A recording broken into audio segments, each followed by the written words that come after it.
तोरा मिले ले बोलैबौ छौरी आइमी कि ना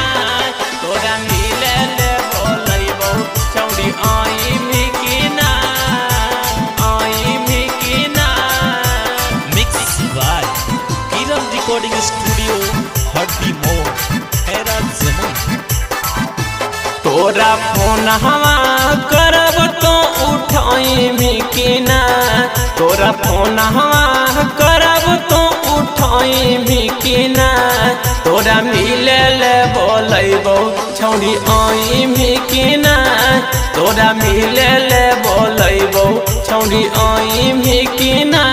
अपन सैया वाला चीजावा चिखइमी कि ना अपन सैया वाला चीजावा चिखइमी कि ना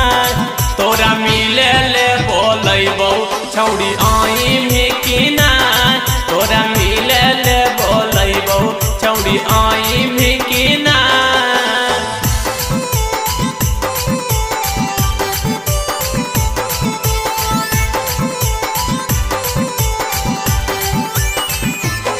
तोरा मिले ले बोलैबौ छौरी आइमी कि ना तोरा मिले ले बोलैबौ छौरी आइमी कि ना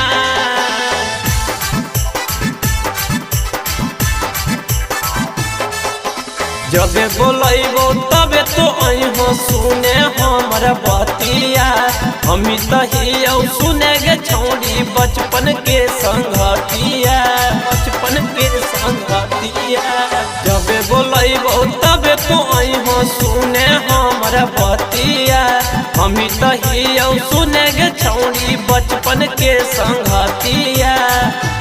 कसी के बहिया में अपन तो सुतइमी कि ना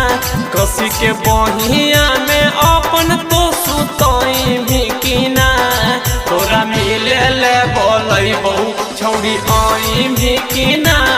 तोरा मिले ले बोलैबौ छौरी आइमी कि ना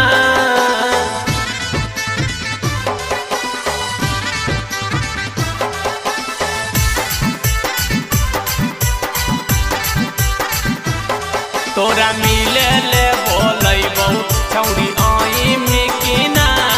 तोरा मिले ले बोलैबौ छौरी आइमी कि ना